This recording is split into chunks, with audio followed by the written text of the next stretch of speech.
Started. Okay. Mm,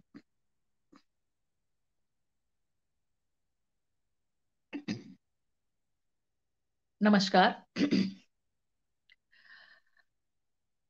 आज मैं आपके समक्ष एक मराठी कथा का हिंदी में अनुवाद प्रस्तुत कर रही हूँ। मराठी कथाकार, सुप्रसिद्ध कथाकार वपू काळजी की कहानी है मैरिज इज अ डील। इसका हिंदी में अनुवाद मैंने किया है और इसका कथा वाचन मैं आपके सामने प्रस्तुत कर रही हूँ। पहली बार मैं लाइव आई हूँ और अगर कोई गलती हो तो प्लीज माफ कीजिएगा। शादी एक सौदा है। हिंदी में अनुवाद प्रस्तुत कर रही हूँ।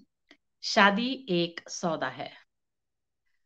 रजिस्ट्री से आया लिफाफा साइन करके लेते हुए अनीता ने 3-4 बार भेजने वाले का नाम देखा। डॉक्टर मंजरी फड़के। कौन? ऐसा सोचते हुए वो अपने बेडरूम में गई। चिट्ठी खोलना क्षण भर भूल गई और मंजरी फड़के कौन उसे याद करने की कोशिश करने लगी। ये हमारी बैच की तो नहीं थी। पिछली बैच की थी या अगली? क्या मैं उसे जानती थी? ग्रुप में तो बिल्कुल नहीं थी। धुंधला सा परिचय था क्या? फिर चिट्ठी क्यों आई है और वो भी रजिस्ट्री पत्र? किसकी चिट्ठी है? मां की आवाज से उसका ध्यान बटा। सहेली की, वो बोली। ऐसा जवाब देते हुए वो पत्र खोलकर पढ़ने लगी। प्रिय अनीता, बिना किसी परिचय के ये पत्र लिख रही हूँ। दो स्त्रियां अगर एक दूसरे को प्रिय कहें, इसमें कोई ऐतराज तो नहीं ना? हम एक दूसरे को नहीं जानते, इसलिए मैं किस बैच की थी इस बारे में सोचो भी मत। मेडिकल में स्टूडेंट्स का मनपसंद शौक होता है कि लोग कितने भी सालों बाद मिले तो एक ही प्रश्न पूछते हैं, बैच कौन सा? इस विषय पर 15-20 मिनट बात करते हैं। बाकी मेहमान बेचारे चुप रह जाते हैं। मैं बीजी मेडिकल कॉलेज में थी। लिफाफे पर लिखे एड्रेस से आपने पहचान लिया होगा। आप मुंबई कॉलेज की, आप जीएस की हो, मुझे पता है। इसलिए शायद एक बैच की हो, पर कॉलेज की नहीं। जाने दो, मैं भी बैच कौन सी इसी में उलझ कर रह गई। अब जरूरी बात करती हूँ। आपका रिश्ता पक्का हो गया, इसकी बहुत बहुत बधाई हो। पटवर्धन फैमिली को मैं नजदीक से जानती हूँ। बहुत अच्छे इंसान हैं। आपका जीवन साथी भी बहुत अच्छा है। स्कॉलर है, कॉम्पिटेंट है। सिर्फ पैसे की लालच छोड़ दें, यही एक बुराई छोड़ दें तो बाकी कोई भी बुराई उनमें नहीं है। पैसा ही भगवान और हैसियत ही देवता। इतनी बात संभाल ली तो बस, फिर कोई समस्या नहीं। लेन देन के बारे में ज्यादा आश्वासन मत देना। शादी का कार्ड छपने के लिए दे दिया है, इसका मतलब सारी बातें फाइनल हो चुकी होंगी। कभी कहीं मिले तो खुलकर बात करेंगे। तब तक मेरी तथा फड़के परिवार की तरफ से आपको बहुत बहुत बधाई हो। आपकी डॉक्टर मंजरी फड़के। चिट्ठी पढ़ते ही अनीता बेचैन हो गई। कहीं कुछ गड़बड़ है। लोग बहुत अच्छे हैं, जीवन साथी बहुत अच्छा है। लोग बहुत अच्छे हैं, उनको तो मैं मिल चुकी हूँ। अश्विन के बारे में तो कुछ बोल ही नहीं सकते। ये तो बिना कहे समझ में आ जाता है कि ये व्यक्ति पेशे से डॉक्टर होना चाहिए। बिना कहे समझ में आ जाता है। विनम्रता, चाल ढाल, शालीनता, बिना ज्ञान के जोर जोर से बोलना, ये बात बिल्कुल भी नहीं। और ये विरासत उसे माता से मिली या पिता से पता ही नहीं चलता, क्योंकि दोनों में ये गुण है और संतुलन है। डॉक्टर सरिता पटवर्धन, डॉक्टर सागर पटवर्धन, डॉक्टर अश्विन पटवर्धन। शतायुषी भव मैटरनिटी होम के दरवाजे पर पीतल के कटावदार अक्षरों का ये बोर्ड लगा था। सागर पटवर्धन यानी पैथोलॉजिस्ट, अपनी अधुनातन लैब और उसका इनफर्टिलिटी रिसर्च सेंटर। और क्या चाहिए? डॉक्टर सरिता सागरमयी हुई। ये अश्विन की माँ। सिर्फ अश्विन की नहीं, पूरे शतायुषी भव मैटरनिटी होम की माँ। प्रसव के लिए आई सभी पेशेंट बेटी की तरह। शतायुषी भव में 20 बेड, एक operation theatre, labour room, antenatal और पोस्टनेटल रूम, एक्यूबेटर, लेप्रोस्कोप, एक परिपूर्ण हॉस्पिटल। कमी थी सिर्फ अल्ट्रासोनोग्राफी की। 12-15 लाख की वास्तु खड़ी करने के बाद लाख सवा लाख की सोनोग्राफी की क्या बिसात। अक्का मेरे पिता की तरफ देखते हुए हंसते हंसते बोली, मैंने सागर से कहा है अल्ट्रासोनोग्राफी की मशीन गृहलक्ष्मी के कदमों से आनी चाहिए। सरिता पटवर्धन यानी अक्का। मेरे पापा उनकी बात समझकर हंस पड़े। गाड़ी में बैठते ही अनीता बोली, सिर्फ अल्ट्रासोनोग्राफी इक्विपमेंट नहीं बाबा, ये बात आप समझ गए ना। बाबा हंसते हंसते बोले, नॉट सो बिग डील। उसके बाद बार बार यही बात दिमाग में घूम रही थी, मैरिज इज अ डील। ये डॉक्टर मंजरी फड़के यही कहना चाहती थी कि पैसा ही भगवान है और हैसियत ही देवता है, बाकी सब अच्छा है। बाकी सब अच्छा, ये कैसे हो सकता है? जो पैसे को ही सर्वस्व मान ले उसके बाद बचा ही क्या? ये मंजरी फड़के कौन है और इसकी उम्र क्या होगी? शायद ये हमारे बैच की थी, पर पूना की। ये इस फैमिली को बहुत अच्छे से जानती है, पर कैसे? ये और अश्विन एक दूसरे को जानते हैं? वह उनकी बैच की या 1-2 साल जूनियर? मेडिकल में तो किसी ना किसी साल वंस मोर मिलता ही है। कहीं ये अश्विन की क्लास में तो नहीं पहुंच गई? अश्विन आगे निकल गया होगा। उसकी शादी अश्विन के साथ होने वाली थी। क्या उसकी शादी अश्विन के साथ होने वाली थी? अल्ट्रासोनोग्राफी की मशीन देने की इनकी क्षमता नहीं थी क्या? ये डील वो पूरी नहीं कर सकते थे? अनीता इन प्रश्नों के आगे रुक गई। उसने उसी समय खुद ही निर्णय लिया। रात को खाना खाते समय उसने माँ से पूछा, कल सुबह मैं पूना जाऊं क्या? क्या हुआ? ये बीच में ही क्या जाने का फितूर चढ़ा? फितूर नहीं, कुछ आमंत्रण पत्र देना चाहती हूँ कि खुद ही दे आऊं। किस किस को देने हैं? पूना में रह रही 2 सहेलियां हैं।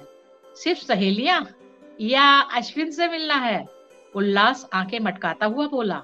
भाई के इस कमेंट पर हंसते हुए अनीता बोली, नहीं रे, उन सहेलियों के अलावा किसी को पता भी नहीं चलने दूंगी। माँ मैं जाऊं? वापिस कब आओगी? 1 दिन में। पापा मैं जाऊं? By all means. फिर रिजर्वेशन? गाड़ी ले जाओ। गाड़ी नहीं, मैं डेक्कन से चली जाऊंगी। अब डेक्कन का रिजर्वेशन कैसे मिलेगा? अगर आप चाहे तो मुझे वापसी का रिजर्वेशन भी मिल जाएगा, है ना? अपने चाचा से बात कर लो। उल्लास बोला, किसी दिन चाचा जी विजिलेंस डिपार्टमेंट छोड़ देंगे, नहीं तो क्या? अनीता हमेशा 11वें घंटे पर कहती है। अनीता उसे चिढ़ाते हुए बोली, 11th नहीं, 11:30। उसकी हमउम्र लड़की ने दरवाजा खोला। अनीता ने पूछा, आप डॉक्टर मंजरी फड़के? हाँ मैं सिर हिलाया। तब अनीता ने अपना परिचय दिया। आप कहते हुए, अरे आप कहते हुए वो 2 कदम पीछे हटते हुए बोली, आओ ना। आपने तो मुझे सरप्राइज कर दिया। पत्र मिल गया था। एक्नॉलेज रिसीट बनकर मैं खुद ही आ गई। तब तक मंजरी के माता पिता आकर खड़े हो गए। बाबा ये अनीता गुड़ बोले, मैं सिर्फ आधे घंटे के लिए आई हूँ। आप अंदर तो आइए, कितना समय ये बाद में सोचेंगे। मंजरी अनीता को ड्राइंग रूम में ले गई। ड्राइंग रूम बहुत बड़ा था। फर्नीचर बड़े घर की गवाही दे रहा था और बाकी घर कितना बड़ा होगा इसका अंदाजा लग रहा था। आप अब कहाँ से आई हैं? मुंबई से सीधा आपके पास। बहुत अच्छे, अब यहीं रहो। अनीता थोड़ा हिचकिचाई। आप अश्विन के पास जाना चाहती हैं क्या? इस प्रश्न को सुनते ही बोली, नहीं नहीं। अच्छा फोन करना हो तो? नहीं नहीं, फोन भी नहीं करना। मंजरी ने बहुत अपनेपन से उसके कंधों पर हाथ रखते हुए कहा, मैंने आपको बहुत तकलीफ दी ना? Not at all. सच्ची? बिल्कुल सच। वैसे मैं बहुत ही टफ लड़की हूँ। शुक्र है। इसी अर्थ से सांस छोड़ते हुए मंजरी बोली, वॉश लोगी? छोटे बैग में से नैपकिन निकालते हुए अनीता बोली, यस श्योरली। अनीता ने वॉश लेते हुए बाथरूम को बहुत ध्यान से देखा। बाथरूम बड़ा था। स्क्रीन प्रिंटिंग के स्पॉन्टेक्स टाइल्स छत तक लगी हुई थी। कोने में छत को छूता हुआ स्टोरेज गीजर लगा हुआ था। गर्म पानी था। हर चीज को देखते हुए अनीता को लगा, ये अल्ट्रासोनोग्राफी की मांग पूरी नहीं कर सकते थे क्या? मुंह पर पानी डालते हुए उसने उस विचार को झटक दिया। अश्विन ने इसका हाथ मांगा होगा। डाइनिंग टेबल बहुत खूबसूरती से सजाया गया था। बैठिए, मंजरी की माँ ने स्वागत किया। देखिए, मैं मंजरी की तरह हूँ, मुझे तुम कहकर बुलाइए। तुम दोनों हम उम्र होकर एक दूसरे को आइए बैठिए बोल रहे हो, तो मैं कैसे तुम कह सकती हूँ? अनीता और मंजरी एक दूसरे की तरफ देखकर मुस्कुराई। खाने के बाद सभी ड्राइंग रूम में आकर बैठ गए। तुम इतनी जल्दी आ जाओगी मुझे उम्मीद नहीं थी।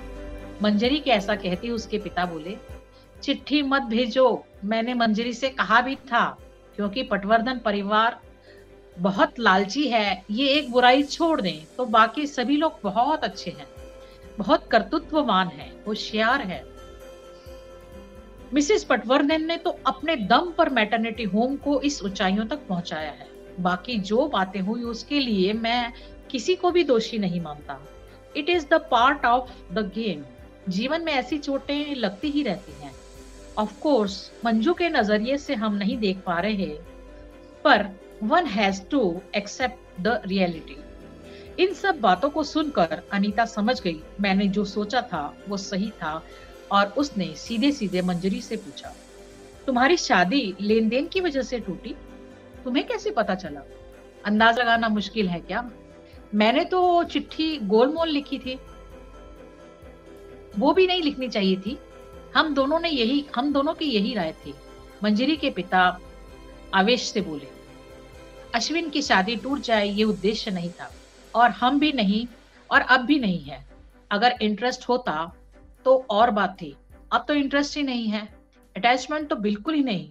शादी से पहले सब कुछ पता चल गया, अच्छा हुआ, मंजरी ने सीधा बोल दिया। वो औरत बहुत ही कैलकुलेटेड है, एम्बिशियस भी है, पर उससे भी ज्यादा सेल्फिश है, मंजरी की माँ बोली। उसके पिता बोले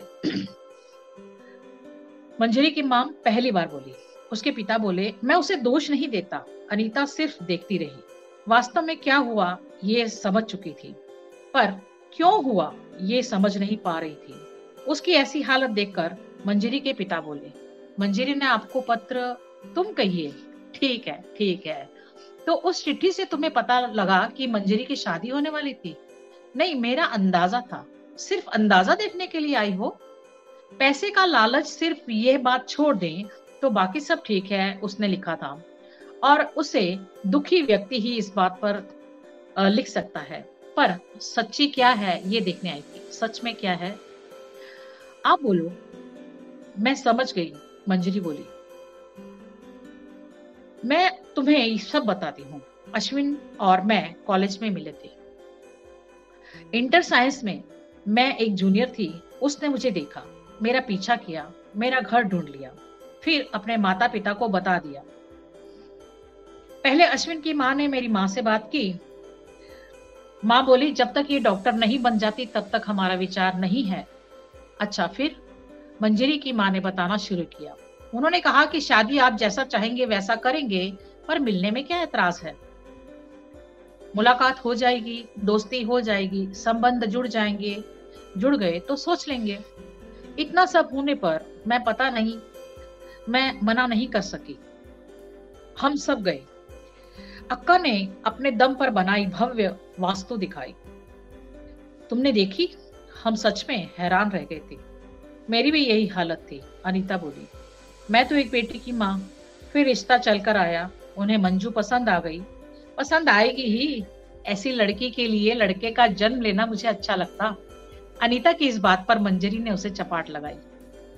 उनकी रुकने की भी तैयारी थी। मंजरी ने गायनाकोलॉजिस्ट बनना था, ये सब बात पक्की हो गई थी। बच्ची ने खून पसीना एक करके इंटर में परसेंटेज लाने की पूरी कोशिश की। कितनी रातें जागी उन दिनों। 6 महीने में 15 पाउंड वजन कम हो गया। कहते कहते मंजरी की माँ की आंखें भर आई। मंजरी हंसते हंसते बोली, पटवर्धनों के घर जाती तो सोनाबाद से भी इतना वजन कम ना होता। होना ही नहीं चाहिए। चंपा की कली सी कांति थी। जाने दो ना, फिर क्या हुआ बताओ। बातचीत में मंजरी के पिता बोले, वही कहने वाला था। मैं अभी भारतीय समाचार चल ही रहा है, आगे क्या बोलूं। पूरी जान लगा दी थी, फिर भी 1.5% मार्क्स कम मिले। जिंदगी में पहली बार लगा, काश मैं निम्न जाति में पैदा हुई होती। ये सच्चा भारतीय समाचार। उड़ा लो मेरा मजाक, पर उस समय आपका भी ब्लड प्रेशर कितना बढ़ गया था? अनीता उस समय सिर्फ बीपी ही नहीं तो स्ट्रेस के कारण शुगर भी बढ़ गई थी। ऑब्वियसली। अच्छा फिर? अक्का सीधे सीधे लहजे में बोली, डेंटिस्ट बन जाओ तो क्या। ये डेंटिस्ट्री की तरफ मुड़ गई। आखिरी साल तक सब चुप रहे। तब तक दोनों घूमते फिरते रहे। उनके सभी रिश्तेदारों को पता था कि लड़की घूम फिर आई है। अक्का तो कितनी बार अक्का के पास कितनी बार रही थी। किसी फंक्शन में अक्का उसे अपनी खूबसूरत भारी भरकम सिल्क की साड़ी पहनने को दी और 15-20 तोले सोने के जेवर पहनाए। तुम अब इस घर की बहू, इस रिश्ते से सभी तुम्हें देखेंगे वहां पर। लंका की पार्वती की तरह नहीं जाना। ऐसे कहते हुए सजाकर उसे भेजा। उन गहनों के साथ रात 12:30 बजे रात को घर पहुंचा दिया। रातों रात मैं उनके घर गई, साड़ी और गहने वापस किए। वो बहुत नाराज हुई। मैंने शांति से समझाया, उसे अभी से इस तरह की आदत मत लगाइए। उसके बाद अगली बातचीत के लिए गए तो बाई ने पैंतरा ही बदल लिया। तुम्हारी मंजू को आता ही क्या है? 1.5 मार्क्स ज्यादा नहीं ला सकती थी? घर काम तो आता ही नहीं। न जाने कितनी कमियां गिनवाने लगी। मैं चुप रही। आगे और कह डाया, अश्विन को फ्लैट दो, हीरे की अंगूठी दो। बहुत गुस्सा आया, पर उसे न दिखाते हुए पूछा, आपका इतना बड़ा 5 बेडरूम वाला फ्लैट है? वाक्य खत्म होने से पहले ही अक्का बोली, मंजू गायनाकोलॉजिस्ट बन जाती तो और बात थी, पर अब क्या फायदा। My goodness. पर अश्विन के पिता? वो तो नंदी बैल है। आकड़ी के सामने बोलने की हिम्मत नहीं है उसकी। और अश्विन, उसका तो नाम ही मत लो। माँ अगर उसे चाय की जगह रोज गोमूत्र पीने को दे तो भी बिना चू किए पीकर दिखा देगा। इतना गुस्सा? शांत हो जा। It's a very simple story. Patwardhan pathologist हैं, खुद की लैब है, वही व्यवसाय आगे चलता रहे इसलिए उन्होंने अश्विन को पैथोलॉजिस्ट बनाया। अब सरिता बाई गायनाकोलॉजिस्ट हैं, वैसी ही बहू चाहती हैं तो इसमें उनकी क्या गलती। पर इस काम के लिए कोई डॉक्टरीन भी तो रख सकती थी। वो तो 10,000 रुपए महीने का ठनका कर लेती। वो तो शतायुषी भाव का 1 रुपया भी बाहर नहीं जाने देना चाहती। एक एक पैसा उसे हाथ में चाहिए। पति जो कमा कर लाता है रोज सारा पैसा पत्नी के हाथ में रखता है। ये कायदा है, नियम है। सच? अनीता ने हैरानी से पूछा। मंजरी हंसते हंसते बोली, अश्विन के बाबा तो रोज एक लिफाफे में हर दिन की कमाई रखते हैं और उस पर एक गुलाब का फूल लगाते हैं और खाने का पहला कोर मुंह में डालते ही पहले अक्का को देते हैं और फिर कहते हैं, आज का डिनर मुझे 800 रुपए का मिला। लिफाफे में रखे पैसों के अनुसार वो कहते 500 से 1000 तक जो भी। क्या कह रही हो? ओ नहीं तो क्या। एक बार तो बंद लिफाफे की तरफ देखते हुए अश्विन ने पूछा, बाबा आज क्लोज पर क्या नंबर था?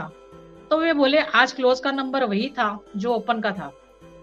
अश्विन भी अपने सारे पैसे अक्का को देता है? अनीता ने पूछा। कल अगर तुम्हें कहीं प्राइवेट इमरजेंसी में बुलाया गया तो वो पैसे भी तुम्हें अक्का को देने होंगे। रोज के खर्च के लिए उनसे पैसे मांगने होंगे। अनीता बेचैन हो गई। उसकी तरफ ध्यान से देखते हुए उसके पिता बोले, घर में बहू के आने के बाद शायद अक्का भी बदल सकती है। ये व्यक्ति पर निर्भर है। फिर भी मैं कुछ और ही सोच रही हूँ। मुझे जवाब नहीं मिल रहा। अभी मैं छोटी हूँ। बाबा साहब आप बताएंगे?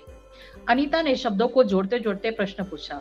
मैंने 8-9 महीने अपने मामा के साथ उनके क्लिनिक में काम किया।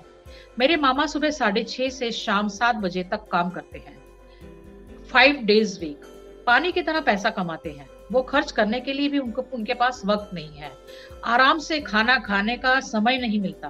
कितनी भी मौज मस्ती में लुटा दें तो भी कितना खर्चा होगा। जीवन में कितना पैसा चाहिए? बाबा बोले, वो तो एक अलग साइकोलॉजी है। विनियोग करने के लिए पैसा नहीं कमाया जाता।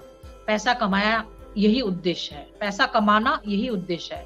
5 के 10, 15, 20 इस बढ़ते हुए नंबर का नशा एक आसुरी शक्ति है। उसका मालिक बनना है, चाहे कितनी भी कीमत अदा करनी पड़े। पर पैसा जोड़ना है। उस प्रतियोगिता में उतरना मेरे लिए संभव ही नहीं था। अनीता ने हैरानी से पूछा, मंजू डेंटिस्ट बन गई इसलिए बात बिगड़ गई ना? वो तो ऊपरी कारण था, असली कारण तो पैसा था। उन्हें सिर्फ वही भाषा समझ में आती है। परिचय बढ़ता गया, तब धीरे धीरे उन्हें हमारी ताकत समझ में आने लगी। मतलब वो धीरे धीरे निकालने का काम दूसरी तरफ से चल रहा था। माँ बोली, इन लोगों को कोई ऐसा मिले जो इनकी आंखें खोल दे, इन्हें समझा सके कि पैसा ही सर्वस्व नहीं होता। थोड़ी देर सब शांत रहे। अनीता के उदास चेहरे की ओर देखते हुए बाबा बोले, तुम इतना परेशान मत हो। परेशानी नहीं, पर इन सारी बातों में मुझे अश्विन के बारे में सोचकर हैरानी हो रही है। खुद में प्यार करने की हिम्मत नहीं थी तो इस रास्ते पर जाने की जरूरत ही क्या थी? गुलाम को प्यार की भाषा नहीं बोलनी चाहिए। फिर सन्नाटा छा गया। वे शादी की जल्दी कर रहे हैं ना? हाँ, 20 दिन बाद है, अनीता ने यांत्रिकता से उत्तर दिया। बाबा ने पूछा, पटवर्धन की अमेरिका जाने की तारीख फाइनल हो गई क्या? मुझे नहीं पता। तुम्हें बताया नहीं? किस बारे में? सागर पटवर्धन की बाईपास सर्जरी है। अच्छा, अनीता ने हैरानी से पूछा। सागर और सरिता अर्थात 6 महीने के लिए अर्थात अक्का 6 महीने के लिए अमेरिका में रहेंगी। मैटरनिटी होम चलाने के लिए, इसलिए घर के व्यक्ति की जरूरत थी। ये सुनते ही सारी बातें साफ साफ समझ आने लगी। अक्का और अश्विन इतने उतावले क्यों हो रहे हैं? निमंत्रण पत्र छपवाने की इतनी जल्दी क्या थी?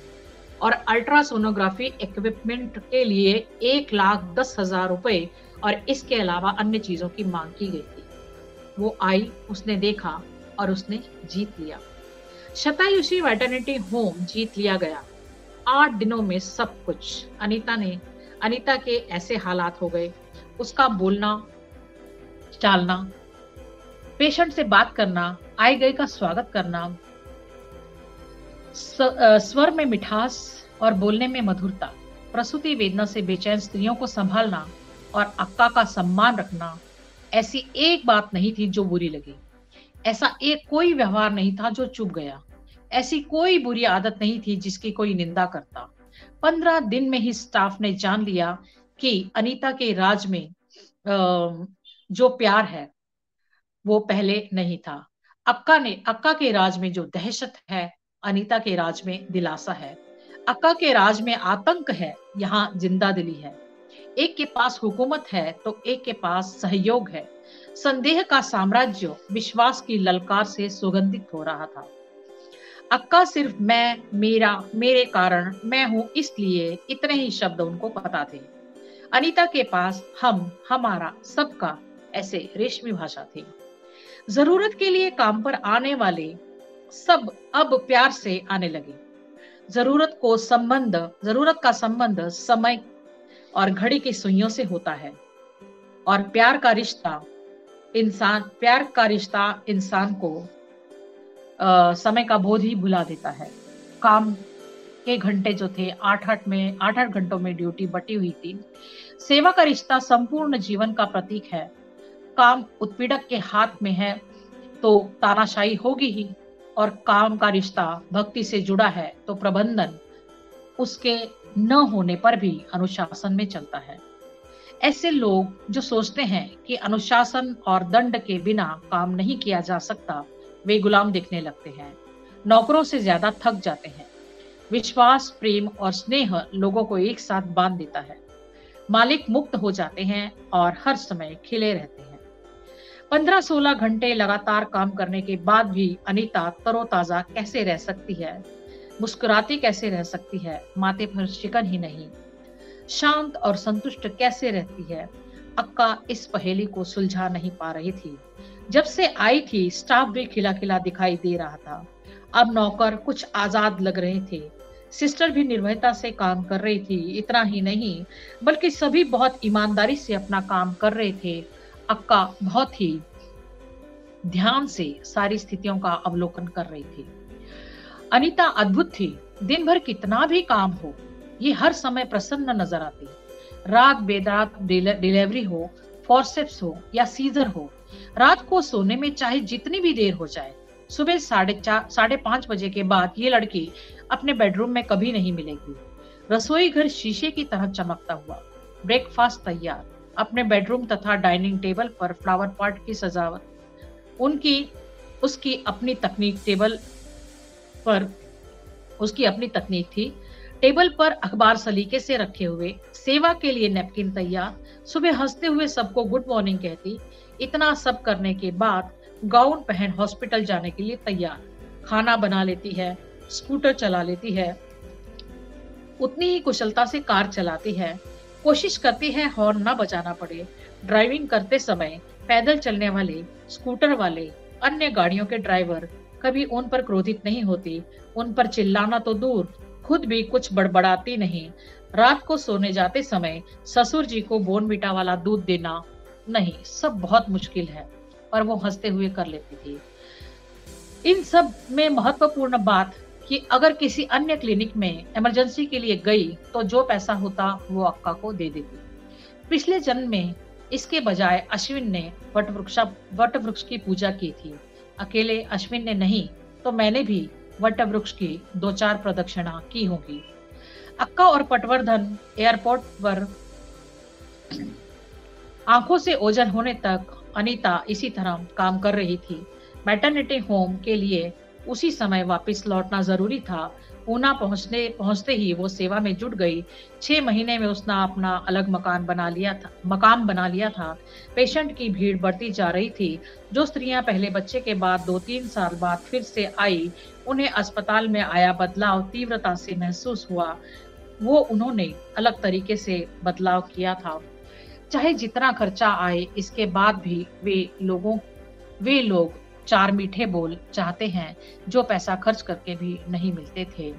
अक्का ने बनाए नियमों के अनुसार किसी से भी 1 रुपया भी कम नहीं लेने का अधिकार अनीता के पास नहीं था। ये उसे पता था। वो उसी तरह से बिल तैयार करवा रही थी, फिर भी लोगों को क्या विशेष लग रहा था। अपने प्रश्न का उत्तर खुद से नहीं मिला तो उसने उस एक पेशेंट से पूछा, आपने 1-2 बार कहा कि इस बार बहुत अलग लग रहा है, तो इस समय भी ज्यादा तकलीफ नहीं हुई। स्टाफ वही है, स्पेशल रूम भी वही मिला। हमारी अक्का तो बहुत ज्यादा कॉम्पिटेंट स्वभाव की है, बहुत अच्छी है। फिर अलग ऐसा क्या है? आप हैं यही अलग बात है, बस यही ना। सिर्फ इतना ही नहीं, अक्का अच्छी है, फिर भी बोलो ना। स्पष्ट बताती हूँ, गुस्सा मत करना। उनकी हर हलचल, हर काम, सीधी सादी बातें करने में, इंजेक्शन देने से मुझे इसका रिटर्न मिलेगा या नहीं, ऐसा भाव दिखाई देता है। मन में हर समय हिसाब किताब चलता दिखाई देता है। एसी का प्रयोग करने में एसी का प्रयोग करने से गीजर तक हर बार सूचना देते समय पैसे के अतिरिक्त अन्य कोई हेतु लगता ही नहीं। इस कारण उनका इस तरह आना अच्छा नहीं लगता। 6 महीने में ही अनीता शतायुषी भाव की सर्वे सर्वा बन चुकी थी। दूध से भरा मटका एक छोटे से नमक के टुकड़े से फट जाता है, ये तो सबको पता था, पर शहद की एक बूंद से दूध पंचामृत बन सकता है, ये अनीता ने दिखा दिया था। पूरा अस्पताल अनीतामय हो गया था, ये अक्का की तीखी नजरों ने घर में पैर रखते ही जान लिया था। अनीता एयरपोर्ट पर रिसीव करने नहीं आई, ये बात खटकी थी, पर जब अश्विन ने कहा कि आज 2 ऑपरेशन है, तब उन्हें शांति मिली। यात्रा बहुत थकाने वाली थी, फिर भी जल्द से जल्द पूना पहुंचना है, ये सोचा था। जैसे ही वे घर पहुंची, अनीता थिएटर में थी। उसके स्वागत के लिए स्टाफ दरवाजे पर खड़ा होगा, ऐसा उन्हें लगा था, पर उनमें से बहुत सारी सिस्टर ऑपरेशन की भागदौड़ में लगी थी। माथे पर आई शिकन के साथ वो अपने फ्लोर पर पहुंची और हैरान रह गई। दरवाजे के सामने रंगोली बनी हुई थी, फूलों की लड़ियों से दरवाजा सजाया हुआ था। ड्राइंग रूम में चारों दीवारों पर फूलों की लड़ियां लटक रही थी और उन सब में एक विशेष बात थी कि उनके बेडरूम पर फूलों से वेलकम होम के साथ फूलों का गालीचा बनाया हुआ था। अनीता ने पूरे 2 दिन सख्ती से आराम करने को कहा। तीसरे दिन अक्का ने अस्पताल में पहुंचकर राउंड मारा और फिर सबसे महत्वपूर्ण काम, उन्होंने सरवटे सिस्टर को बुलाया। उन्हें अपनी अनुपस्थिति का सारा हिसाब देखना था। पिछले 6 महीने में हुई डिलीवरी, सीजर, एमटीपी, एक्यूरेटिंग, हिस्टेक्ट के लिए और फॉलोअप के लिए आए सभी केसेस केसेस का रिकॉर्ड सही तरीके से लिखा गया है या नहीं ये देखा। अपने खाते में कितना पैसा जमा हुआ होगा इसका अंदाजा लगाते हुए लगाया और ऐसा मानकर वो दोपहर को 2 घंटे आराम से सो गई थी। अमेरिका जाने से पूर्व उन्होंने अनीता को सब समझा दिया था। रात के खाने के बाद बहुत सारी बातें हुई। बाईपास सर्जरी तथा अमेरिका में घूमते समय कुछ नए किस्से उन्होंने बताए। फिर अक्का को कुछ याद आया। मेरी पासबुक मेरी अलमारी में है या तुम्हारे पास है? अनीता ने कहा यही है, अभी दूं या कल सुबह? पासबुक देखे बिना अक्का को नींद नहीं आने वाली, ये बात अनीता को पता थी। इसलिए उसे लेने अपने कमरे में चली गई और 5 मिनट में वापस आई। कुछ रह गया क्या? बेडरूम का दरवाजा खुलते ही अनीता ने पूछा। दोपहर को सर्वटे सिस्टर ने मुझे रजिस्टर दिया था। अक्का को बीच में ही टोकते हुए अनीता बोली, 80,000 का हिसाब नहीं लग रहा ना? Just a minute. अनीता ने एक और बैंक की पासबुक अक्का के हाथ में रख दी, जो अकेले अनीता के नाम पर थी और अकेली के नाम पर 85,000 का चेक, 85,000 रुपए देखकर अक्का हक्की बक्की रह गई। तुम्हारे खाते में इतने सारे पैसे कैसे आ गए? मेरे काम के। इसका मतलब? बैठो जरा, रिलैक्स। आपसे मैं कुछ भी छिपा कर रखूंगी ऐसा कभी मन में भी मत लाना। मुझे 2-3 बार बाहर का काम करना पड़ा। जो शाह ने पहली बार बुलाया वो हिसाब का बहुत पक्का है। एक सीजर और एक हिक्टेक्टमी के उसने मुझे 4500 रुपए का चेक दिया। तुम्हें नहीं लेने चाहिए। पहली बार थी इसलिए मैं कुछ बोली नहीं। हर महीने 1 से 10 तारीख तक मैं उनका काम करूं, ये उनकी ऑफर थी। कितना दोगे? जैसा काम वैसा देख लेंगे, या फिर 10 दिन के 25,000 रुपए। मैंने कहा था पहले, मैंने यही कहा था। हाँ, 25,000 रुपए। अक्का से पूछकर बताऊंगी। मैंने यही कहा था पहले। वे बोले, काम आप करेंगे तो मिसेस पटवर्धन का क्या संबंध? You have look after your own business. मुझे ठीक लगा। मैंने वो काम शुरू कर दिया। इस महीने का कल का 10वां दिन है। अब अगले महीने में इस 10 दिनों के पैसे दिए, कल भिजवाएंगे। फिर ये 85,000 रुपए, उसमें से 70,000 आपके हैं। मैं समझी नहीं।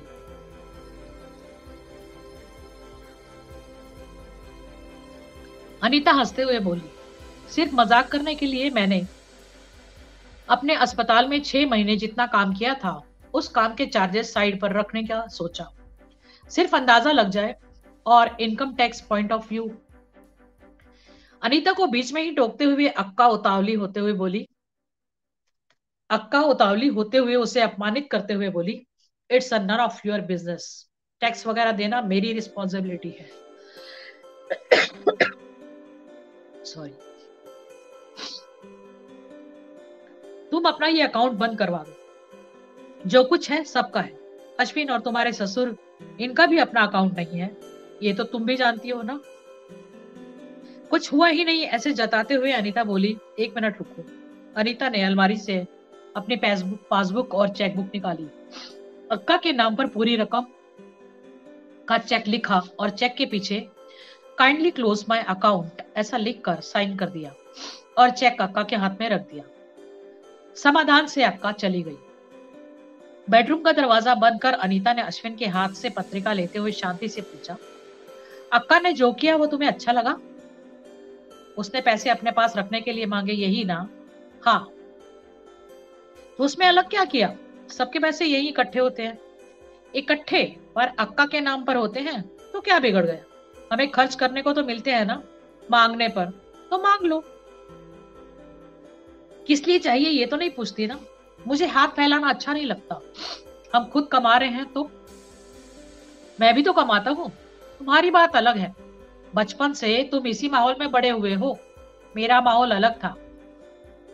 अब तुम्हारी शादी हो चुकी है, इसलिए मैं आश्रित नहीं हूँ। कुछ भी मत बोलो। मुझे ऐसा लगता है इसका कोई इलाज नहीं है। कल आप अक्का को बोल देना, अनीता बाहर से जो पैसा कमाएगी वो उसके नाम पर रहेगा। अगर उनको जरूरत होगी तो वो मुझसे मांग ली। वे 1 महीने में कितना कमाती है वो मैं पिछले 6 महीने में देख चुकी हूँ। फिर वो तुमसे क्यों मांगेगी? That's the point.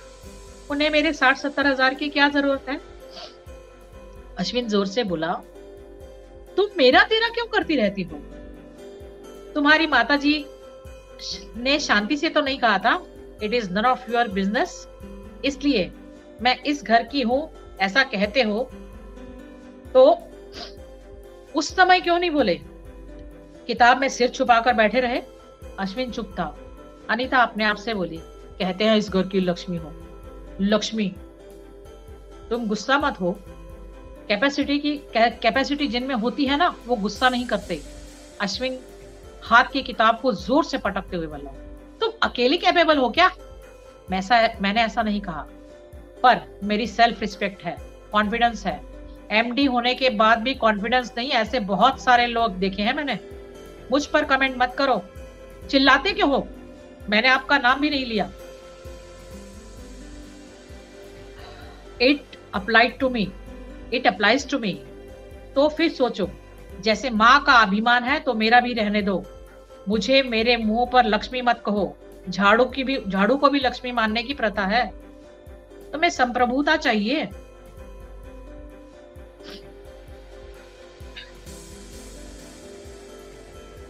फालतू की बातें मत करो। मैटरनिटी होम चलाने वाले एमडी गायनालॉजिस्ट बहू चाहिए थी ना? कम से कम उसे सम्मान तो दो। कल अक्का को मेरा संदेश देना। अनीता से आंखें चुराता हुआ अश्विन बोला, तुम खुद ही बोल देना। मेरी शादी आपसे हुई है। आपके बारे में मैं कुछ भी नहीं कहना चाहती। जिस चीज को अक्का सबसे ज्यादा चाहती है ना वो मैंने उन्हें दे दी है। And don't want to lose my identity. Ashwin ने कोई जवाब नहीं दिया। थोड़ी देर इंतजार करने के बाद अनीता बोली, ठीक है, मैं मेरे तरीके से समस्या का हल निकालूंगी। अश्विन की तरफ देखे बिना उसने लाइट बंद कर दी। मेरे चेहरे की तरफ अनीता ने नहीं देखा। ये बात अश्विन को अच्छी लगी क्योंकि वो उससे नजरें मिलाना नहीं चाहता था। उसके बाद 3-4 महीने शांति से बीत गए। सागर पटवर्धन, इन्होंने बाईपास सर्जरी के बाद काम कम कर दिया था। लैब की 70-80% जवाबदारी अब अश्विन पर आ गई थी। अनीता को अब अन्य क्लिनिक से भी बुलावा आने लगा। डॉक्टर शाह ने तो अनीता को पार्टनरशिप की ऑफर दी थी। अपनी एक कार भी अनीता को इस्तेमाल करने के लिए दी थी। अब अनीता को गाड़ी के कारण रोक नहीं पाऊंगी, ये बात अक्का की समझ में आ गई थी। अनीता ने अब शतायुषी भव नर्सिंग होम में आना कम कर दिया था।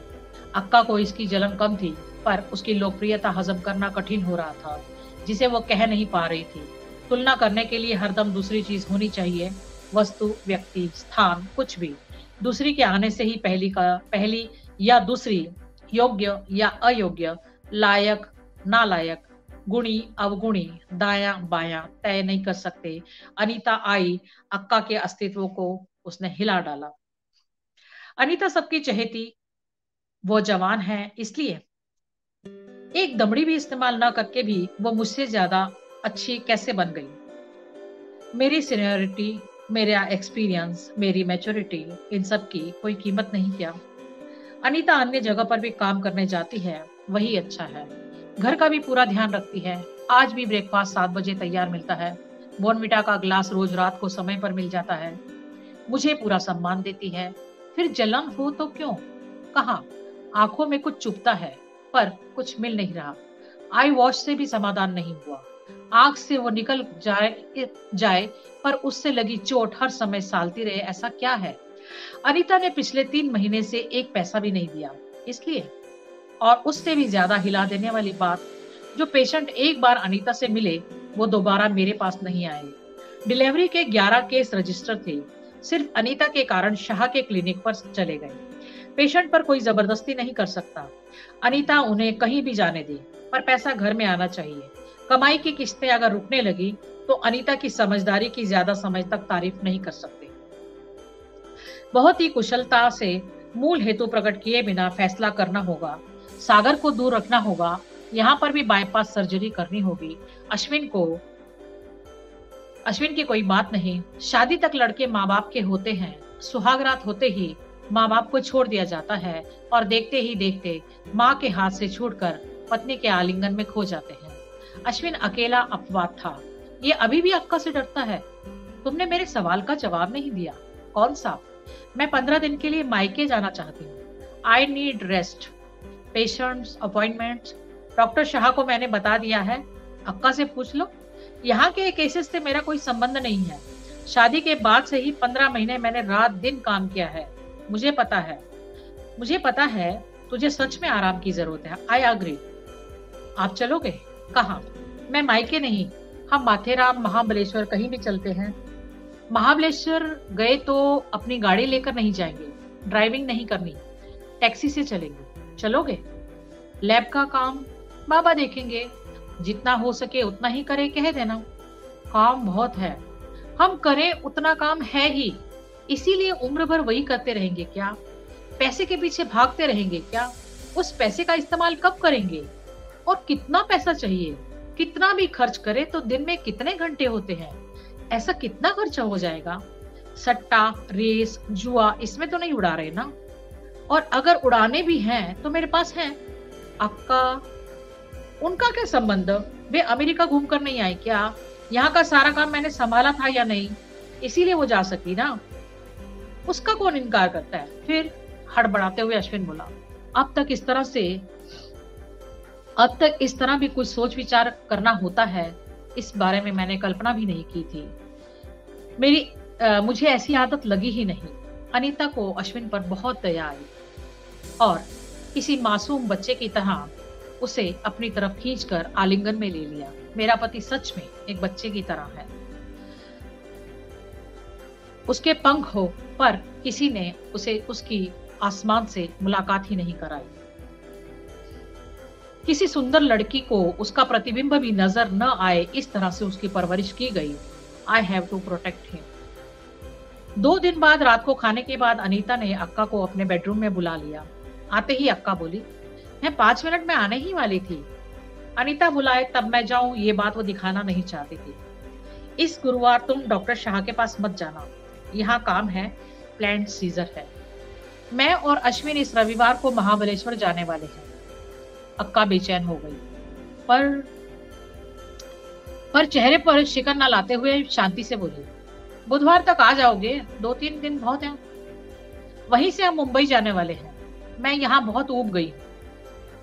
कैसे जाओगे? हमारी गाड़ी तो गैरेज भेजने वाली हूँ। मुझे तो तुम्हारी गाड़ी की जरूरत होगी। अक्का ने रुकावट डालनी शुरू की।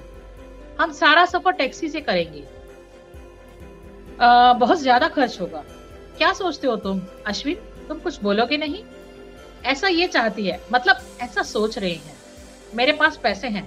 अनीता, वो पैसे तुम्हारे पास कैसे आए मुझे पता है। धीमे स्वर में अनीता बोली, काम किया है इसलिए।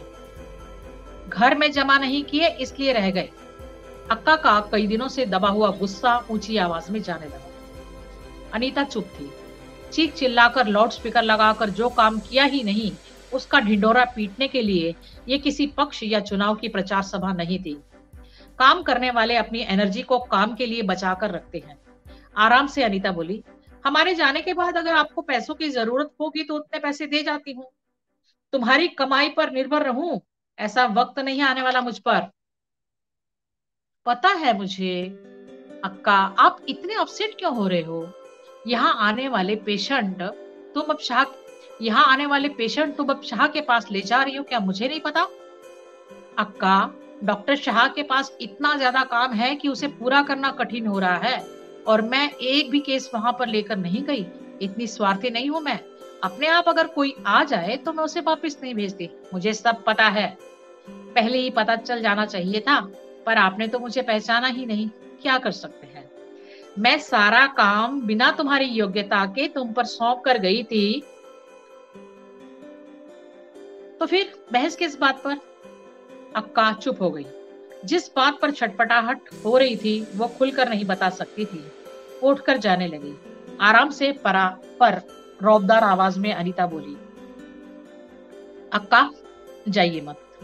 हमारे बीच एक बार इस बात पर चर्चा होनी जरूरी है। बैठिए। अक्का बेमन से बैठ गई। जीवन में पहली बार वे डगमगा रही थी, डामाडोल हो रही थी। अनीता ने उसी आवाज में पर अपनी बात पर जोर देते हुए कहा, आपकी ये सारी तिकड़मबाजी पैसों के लिए है ना? अश्विन और बाबा की तरह मैंने भी रोज रात को एक लिफाफा आपको दिया होता तो मैं सच में इस घर की लक्ष्मी बन गई होती ना। अक्का का खून खौल रहा था। सीधी हार की जगह उसे कबूल करना उससे भी बड़ी हार थी। पहली हार में कभी कभी कुशलता की कमी हो सकती है, तो कभी योग्यता होते हुए भी उसमें से न निकल पाए, और दूसरी में जैसे भी हालात हो उस पर जीत हासिल करने के लिए ध्येय बड़ा होना चाहिए। मुझे किस बात की कमी है रे? वही तो सोच रही हूँ। जितना पैसा मिल रहा है वो कम है, ये आप जानती हैं कि it is none of business. मैं सिर्फ यही मानती हूँ कि बेतहाशा पैसा कमाना ही सबसे बड़ा साधारण ध्येय है। लोगों को जोड़ना सबसे ज्यादा मुश्किल होता है। जब अनीता से मुकाबला करना अक्का को मुश्किल लगा तो अश्विन पर उबल पड़ी। तेरी पत्नी मेरा अपमान कर रही है और तुम चुपचाप बैठे हो, देख क्या रहे हो? उनको बीच में क्यों ला रही हो? आपका अपमान करने की मेरी इच्छा नहीं है। आप जो कहोगे वही करने की इनकी आदत हो गई है। आपने लगाई है, कैलिबर हो पर आवाज ना हो। पैसा कमाए और आपको दे दे। मैं तुमसे कुछ भी नहीं मांग रही हूँ। तुम डॉक्टर ना होती तो भी कोई फर्क नहीं पड़ता। अच्छा, तो इसीलिए मंजरी फड़के से काम नहीं चला? अनीता के इस प्रश्न से दोनों उछल पड़े। उनकी प्रतिक्रिया और उतरे हुए चेहरे देखकर अनीता बोली, आज तक मैंने आपको कुछ नहीं बताया, पर मुझे सब पता है। फड़के फैमिली से पता लगा कि मैं किस परिवार में जा रही हूँ। ये पता होने के बावजूद मैंने शादी की। कार्ड छप चुके थे और सोनोग्राफी का सवा लाख रुपया भी ऑलरेडी आपके पास आ चुका था। सखा सप्तपदी पद सुनते ही मैं मन में बोल रही थी, मैरिज इज अ डील।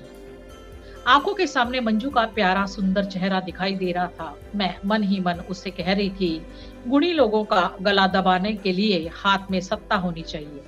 स्वतंत्रता के बाद हम देख रहे हैं ना। डरो मत, तुम तो छूट गई, पर मैं अटकी नहीं हूँ। ऐसे लोगों को सीधा करना पड़ेगा। ये अपने आप जाग जाएंगे ऐसा सोचो भी मत। वो काम मैं करूंगी, और इसे करने के लिए मेरा आपके घर आना जरूरी था। हालात का हंसते हुए मुकाबला करना था। I will face the music. अक्का और अश्विन एक दूसरे की तरफ हैरानी से देख रहे थे। अनीता जल्दी से बात को संभालते हुए अक्का से बोली, डरिए मत, मैंने आज तक कुछ गलत नहीं किया। मैं आपका बहुत सम्मान करती हूँ। ये विशाल भवन निर्माण करना कोई आसान काम नहीं है, इसलिए दिन रात एक करना पड़ता है। आपने खून पसीना एक किया है और इस उम्र में भी आप पूरे जोश के साथ काम कर रही हैं। पर अक्का, फिर भी जरा सोचिए, यहाँ पेशेंट को कम सुविधाएं मिलती हैं क्या? इसके बावजूद ये लोग मेरे पीछे क्यों आए? इसे मान लेना मुश्किल था। आंखों के आंसुओं को स्वाभिमान से रोकते हुए अक्का कमरे से बाहर निकल गई। अगले दिन सुबह 7 बजे रोज की तरह ब्रेकफास्ट तैयार था। अखबार सलीके से रखे हुए थे, फ्रेश नैपकिन सजे हुए थे, फ्लावर पॉट के फूल सूरज की किरणों में ताजगी बिखेर रहे थे। अनीता तेजी से काम कर रही थी। ब्रेकफास्ट कर अपना गाउन, पर्स, गाड़ी की चाबी और अश्विन से विदा लेने के लिए बेडरूम में गई। पीछे पीछे अक्का आई। अनीता के हाथ में चाबियों का गुच्छा देते हुए बोली, तुम माथेरान, महाबलेश्वर जहां मर्जी जाओ, पर आज से शतायुषी भव की तुम इंचार्ज हो।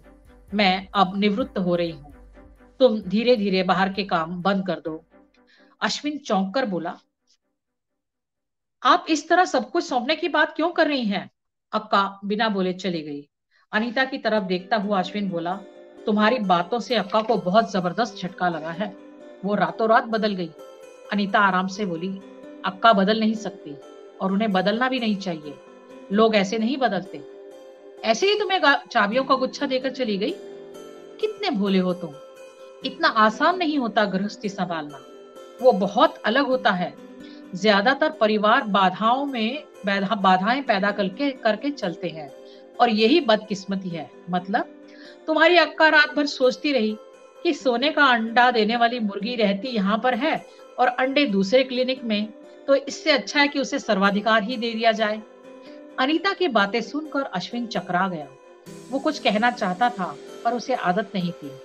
पर्स, गाड़ी की चाबियां, गाउन और शतायुषी भाव की चाबियां लेकर अनीता बेडरूम से निकल गई थी। वो शाम थी। Marriage is a deal. दिल विल मिल गए तो को इंसिडेंट। तो शादी एक सौदा है। ये कहानी यही समाप्त होती है। आप लोगों ने इसे ध्यान से सुना, आपका बहुत बहुत धन्यवाद। Thank you.